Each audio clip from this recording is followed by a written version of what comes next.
My name is Anastasia Lin. I am a Canadian actress. I've taken on roles in film and television shows that depict human rights abuses in China. And to prepare, I speak with those who have suffered, including Falun Gong practitioners.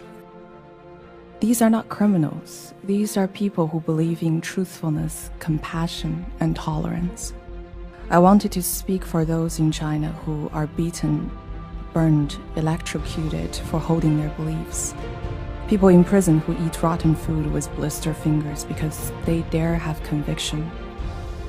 I campaigned for the title Miss World Canada on a human rights platform. Recent events leave me worried for my family who are still in China.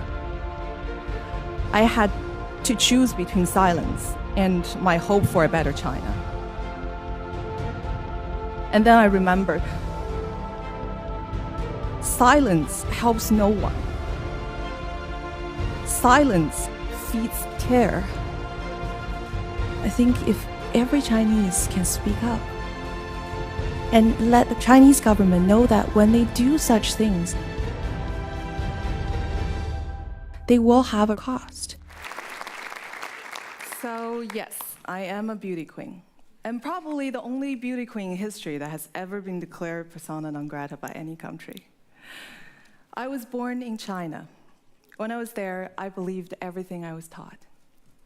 And then I moved to Canada.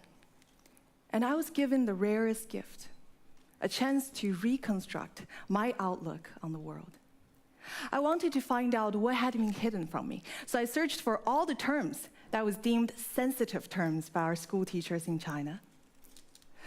I watched videos of the brutal persecution of Tiananmen massacre in 1989. This is an event that has been almost erased from the memories of Chinese citizens' mind. I also learned about the persecution of Falun Gong.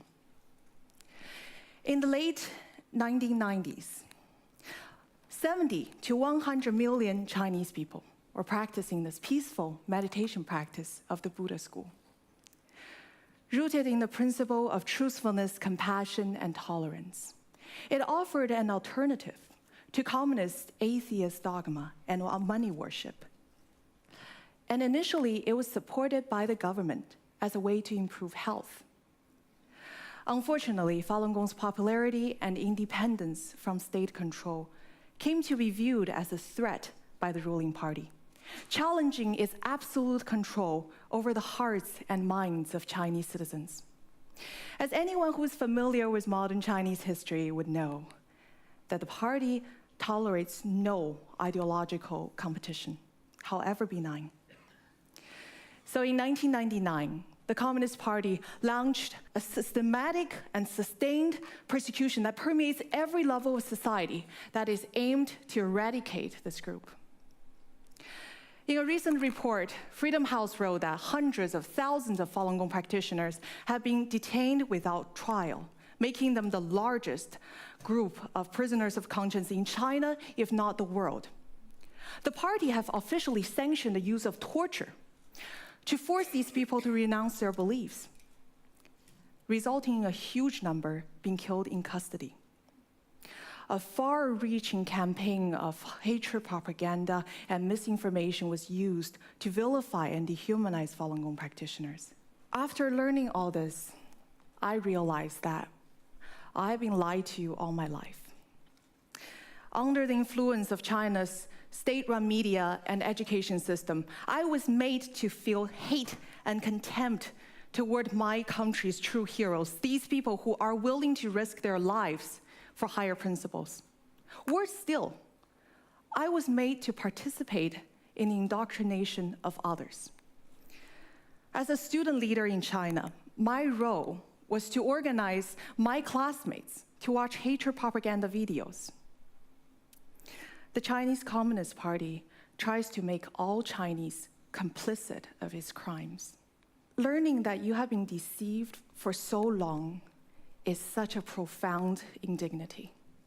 Perhaps that is why so many Chinese people continue to struggle to accept the truth even after they leave China. It is a profound embarrassment to learn that your whole belief system was based on lies. And once I came to understand this, I wanted to find a way to contradict it, a way to not only defy it, but to also speak up for the Chinese, brave Chinese citizens who have been vilified for their heroism. And eventually, I chose acting as the medium for this effort.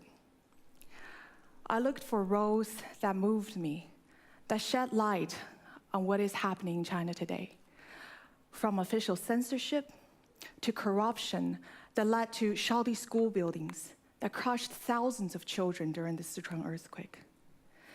Some people believe that I have damaged my career by taking these roles. Many Chinese actors who were offered parts in these productions backed out over fears of reprisal from the Chinese Communist Party. My most recent film, The Bleeding Edge, I depicted a woman who refused to renounce her belief, and as a result, she was killed in custody and her organs sold for profit. As harrowing as it sounds, this is what happened to thousands of Chinese prisoners of conscience. Consider this. China performs far in excess of 10,000 organ transplants per year. Yet there's virtually no voluntary organ donation. Hospitals promise that they can obtain a kidney, a liver, a heart within a matter of weeks. Authorities claim that these organs come from death row inmates, people who are convicted of capital crimes. But there aren't nearly enough capital death row inmates to supply such a large number of organ transplants. Noting this disparity, researchers try to find the true source of the organ, and they have concluded that tens of thousands of innocent Falun Gong practitioners, as well as a number of Uyghurs, Tibetans, and house Christians have been killed so their organs can be sold to the lucrative transplant industry in China. Learning this was a humbling experience. I came to feel that my role is to be these victims' voice, the people who have been disenfranchised, suffocated by state power. So I decided to run for a Miss World competition, whose motto is Beauty with Purpose. And to my greatest surprise, I was crowned Miss World Canada last May. My determination and resolve was immediately tested. My father, who still lives in China, was threatened by the state security agents. They tried to use him to pressure me to abandon my human rights concern. It nearly worked. I almost gave up. But then I remembered this. If I give in to fear, there's no way I will ever find out what could have happened if I have done the right thing. So I continued speaking out, and as a result, I was honorably declared persona non grata by Chinese government and barred from entering Miss World final contest in China last December. My experience is not a unique experience. Chinese people all around the world continue to feel the long, cold, iron arms of the Communist Party. The party have specialized agencies working to ensure that Chinese people living abroad continue to adhere to the correct political view. If people step out of line, we risk endangering our families back home. And not just Chinese people who face this pressure. Western journalists, academics, who bravely dares to report about Chinese issue critically and honestly, they will be denied a visa to enter China. And as anyone who's familiar with the movie business these days, some Hollywood studios are kowtowing to China, trading artistic integrity for market access. We in the West have failed to impose real cost on human rights abuses by the Chinese Communist Party. China's rulers have learned that no matter how extreme its human rights abuses, they will face no cost, political or economic.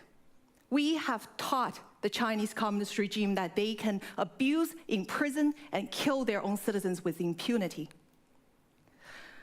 I want to end by showing you one of the hardest scenes for me to film in the movie The Bleeding Edge. Let's take a look. 停，他不行了。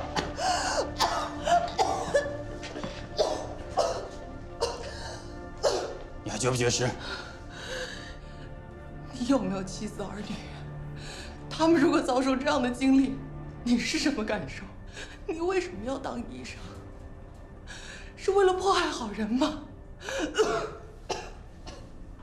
何苦受这个罪呢？我们这样子对你，你恨不恨我们？不恨。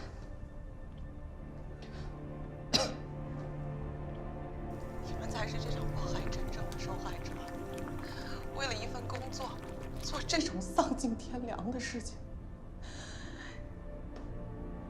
将来这场迫害的真相大白于天下的时候，你的孩子问你，迫害法轮功的时候你在做什么？你们怎么回答？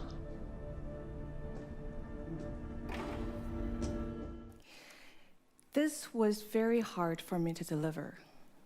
After all my character had been through, myself, my real self, loathed these men who tortured me. But the story was written based on true victims' testimony.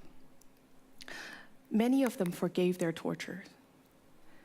This spirit of compassion is what the dictators are really afraid of. These victims are peaceful. They're not moved by hatred, no matter how much violence is inflicted on them. They do not let themselves be corrupted. And this is my hope for the future of China. There are still so many people there who dare to risk their lives to speak up for their fellow countrymen suffering. Let us do our part to be worthy of their sacrifice and their courage. You don't need to be an actor to put yourself in these people's shoes. You don't need to be an actor to share their stories. But if you can take action, we'll be so very grateful. Thank you very much.